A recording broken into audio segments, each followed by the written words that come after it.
Assalamualaikum warahmatullahi wabarakatuh. Perkenalkan, saya Mel Sulistiani dengan NIM 312222137 dari kelas manajemen A4. Pada kesempatan kali ini, saya akan mempresentasikan hasil review artikel ilmiah yang berjudul Pengaruh Literasi Keuangan, Teknologi Keuangan, dan Efikasi Keuangan terhadap Inklusi Keuangan pada Era Digital dengan Perilaku Keuangan sebagai Variabel Mediasi, yang ditulis oleh Mira Triwahyuni, Diyarni Suciati, dan Dia Hari Suryaningrum. Dipublikasikan oleh Lembaga Publikasi Ilmiah atau LPI pada tahun 2025. Artikel ini saya review dalam rangka menyelesaikan tugas mata kuliah metode penelitian bisnis yang diampu oleh Prof. Asroj Hermansyah, Andi Wibowo, SEMM. Penelitian ini dilatar belakangi oleh hasil survei nasional literasi dan inklusi keuangan 2022 yang menunjukkan adanya kesenjangan antara tingkat literasi dan inklusi keuangan. Contohnya di Jawa Timur, tingkat inklusi tergolong tinggi, namun angka kemiskinan masih cukup besar. Kemajuan teknologi finansial di era digital saat ini memang memperluas akses keuangan, namun tetap diperlukan pemahaman atau literasi dan rasa percaya diri atau efikasi dalam mengelola keuangan secara bijak. Penelitian ini mengangkat dua rumus masalah utama. Yang pertama, apakah literasi keuangan, teknologi keuangan, dan efikasi keuangan berpengaruh terhadap perilaku dan inklusi keuangan. Yang kedua, apakah perilaku keuangan dapat memediasi hubungan antara tiga variabel tersebut terhadap inklusi keuangan. Tujuan penelitiannya untuk membuktikan pengaruh masing-masing variabel independen terhadap perilaku dan inklusi keuangan serta mengevaluasi peran mediasi perilaku keuangan dalam hubungan tersebut. Selanjutnya, tinjauan pustaka dan hipotesis. Penelitian ini mengacu pada teori planned behavior yang intinya menyatakan bahwa niat dan sikap seseorang akan mempengaruhi perilaku yang nyata. Di sini ada 10 hipotesis yang diajukan oleh penulis. Yang pertama itu H1 atau hipotesis 1, literasi keuangan berpengaruh terhadap perilaku keuangan. Hipotesis 2, literasi keuangan berpengaruh terhadap inklusi keuangan. Hipotesis 3, teknologi keuangan berpengaruh terhadap perilaku keuangan. Hipotesis 4, teknologi keuangan berpengaruh terhadap inklusi keuangan. Hipotesis 5, efikasi keuangan berpengaruh terhadap perilaku keuangan. Hipotesis 6, efikasi keuangan berpengaruh terhadap inklusi keuangan. Hipotesis 7, perilaku keuangan berpengaruh terhadap inklusi. Hipotesis 8, perilaku keuangan dapat memediasi pengaruh literasi keuangan terhadap inklusi keuangan. Hipotesis 9, perilaku keuangan dapat memediasi pengaruh teknologi keuangan terhadap inklusi keuangan. Hipotesis 10, perilaku keuangan dapat memediasi perilaku efikasi keuangan terhadap inklusi keuangan. Penelitian ini melibatkan 110 responden mahasiswa S1 akuntansi dari 3 perguruan tinggi di Jawa Timur, yaitu Universitas Airlangga, UPN Veteran Jawa Timur, dan Universitas Terbuka. Teknik pengambilan sampel yang digunakan adalah stratified segmental sampling yang mempertimbangkan akreditasi BANTP dan FIBAA dari masing-masing kampus. Karakteristik responden sebanyak 57,3% responden adalah perempuan.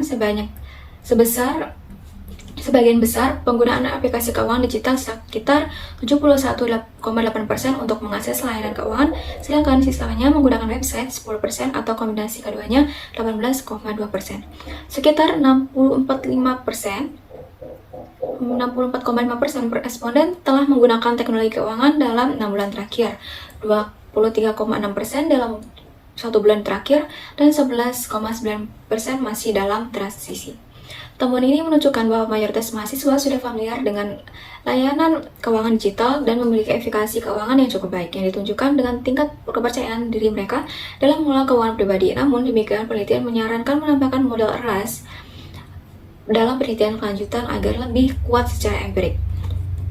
Selanjutnya, uji model atau GOF.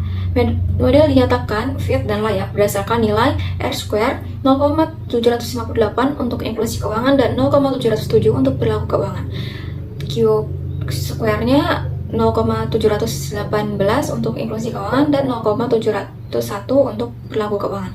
Artinya model ini memiliki relevansi prediktif yang sangat baik karena dari R-square dan Q-square berada di atas 0,7 menunjukkan kontribusi besar dari variabel-variabel independen terhadap variabel dependen. Selanjutnya, uji validitas dan reliabilitas. Tabel 1 dalam artikel menampilkan hasil pengujian validitas dan reliabilitas. Semua indikator memiliki nilai loading faktor di atas 0,7 dan nilai AVA di atas 0,5. Terus composite reliability-nya dan Corn, Bass, Alpha masing-masing juga di atas 0,7. Ini berarti bahwa hasil pengujian hipotesis ini berarti bahwa seluruh konstruk dalam model memenuhi kriteria valid atau reliable sesuai dengan standar dari HAIR 2014. Selanjutnya hasil hipotesis. Tabel 2 berikut hasil pengujian hipotesis berdasarkan p-value. Yang diterima itu adalah H1. Yang diterima itu karena p-value-nya lebih besar dari 0,05, yaitu ada H1, H2, H3, H4, H7, H8, dan H9 yang ditolak karena p-value-nya kurang dari 0,07, yaitu H5, H6, dan H10. Analisis temuan menunjukkan bahwa literasi dan teknologi keuangan berperan penting dalam bentuk perilaku dan akses layanan keuangan digital mahasiswa, namun efikasi keuangan tidak memberikan pengaruh signifikan. Artinya meskipun mahasiswa merasa percaya diri, hal tersebut belum cukup mendorong tindakan nyata dalam menggunakan layanan keuangan digital. Secara teori, hasil ini mendukung teori Planned Behavior atau TPB, terutama pada hipotesis H1 hingga H4 serta H7 hingga H9. Pada teori ini, niat dan perilaku aktual memiliki hubungan langsung terhadap partisipasi dalam kegiatan finansial, namun efikasi keuangan masih dibutuhkan dukungan lingkungan dan penguatan psikologis agar kepercayaan diri benar-benar dapat diwujudkan dalam tingkat finansial yang nyata. Kesimpulannya, keseluruhan variabel bebas berpengaruh terhadap inklusi keuangan dengan pengecualian efikasi keuangan. Perilaku keuangan mampu menjadi mediasi untuk literasi dan teknologi keuangan. Literasi dan teknologi menjadi penentu utama inklusi digital mahasiswa, sedangkan harga dan efikasi itu tidak dominan. Sarannya, teoritis perlu eksplorasi variabel lain seperti kemudahan navigasi aplikasi, kepercayaan digital, atau kedukungan sosial ekonomi. Praktisnya, pengembangan fintech dan edukator keuangan perlu memfokuskan strategi pada peningkatan literasi teknologi untuk mendorong inklusi keuangan khususnya di kalangan mahasiswa. Mungkin sekian presentasi yang dapat saya sampaikan.